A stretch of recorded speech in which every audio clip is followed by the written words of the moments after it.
Hi guys, welcome back to another video. I posted a video before about my Cascade creeper, and one of the viewers commented that if I can talk more about some other invasive plants. And here I have one right in front of me. The scientific name is Anredera cordifolia. The cordifolia is referring to the shape of the leaf as heart-shaped. I don't think it's super heart-shaped, but I can see why it's sort of heart-shaped.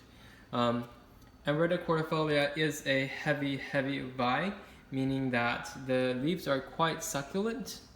I don't know if you can tell from the video, but they're pretty thick and they're pretty heavy, and so that in nature, when the vines reach like the canopy of trees, they can become so heavy that it breaks the branches, and to reduce those trees to like single holes.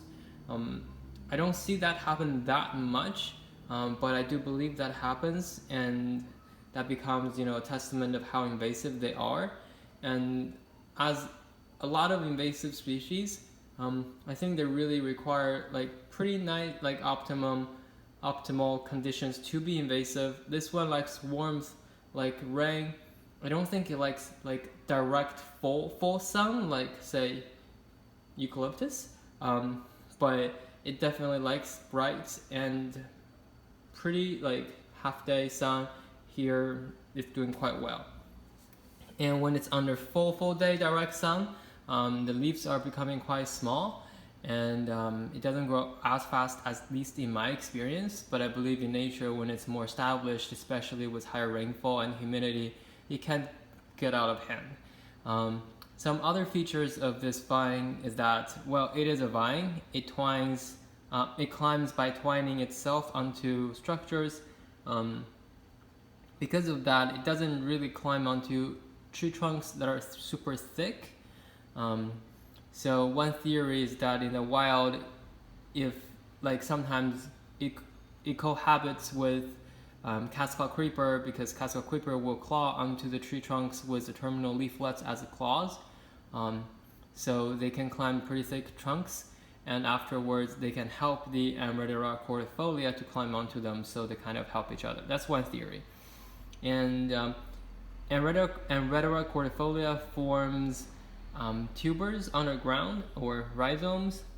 So they spread really easily underground, and it's really hard to get rid of them because the tubers are quite fleshy, just like their leaves and stem, and they break really easily. So whenever you dig them out, you think you got rid of everything, you probably have some left over in the soil.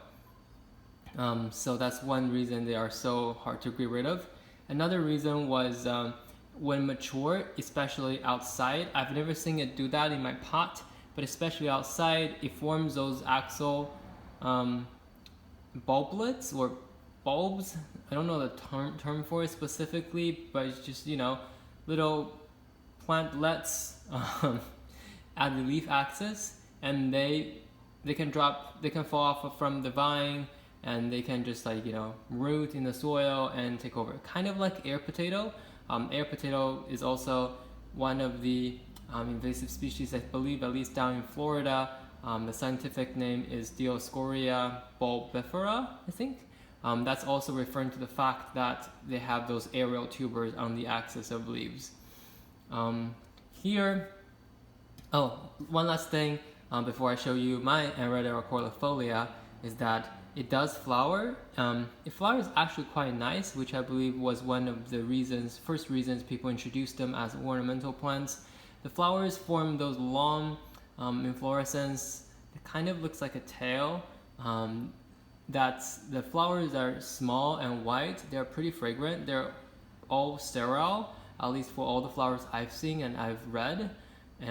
But this long racemen covered with little white flowers gives the plant one of this common name. I think it's lamb's tail. Just it's white. It looks like a tail. So yeah. Anyways, what I'm doing here in my apartment is I'm trying to let it cover this window, or these two windows.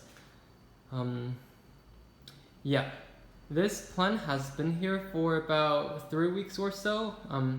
I grew it again from tuber, so you can see it's growing quite rapidly. The tallest one has reached the ceiling already. I don't know if you can see all of that, but yeah. Sorry about the lighting again. I put some wires on the frames so to help them climb, and they're doing really well. I also put classical creeper in the same pot just to conserve some space, and you can see the classicals right there as well. They don't grow as fast as Anredera cordifolia, but they're still pretty nice. I really like their little claws. It's pretty cute. So yeah, there you have it. Anredera cordifolia. It's a really nice vine. Also very invasive. So be careful if you live in a warm subtropical area with plenty of rainfall. It may be hard to get rid of, but in other cases, I think it's a really good plant to have. Thanks for watching, and I'll see you next time.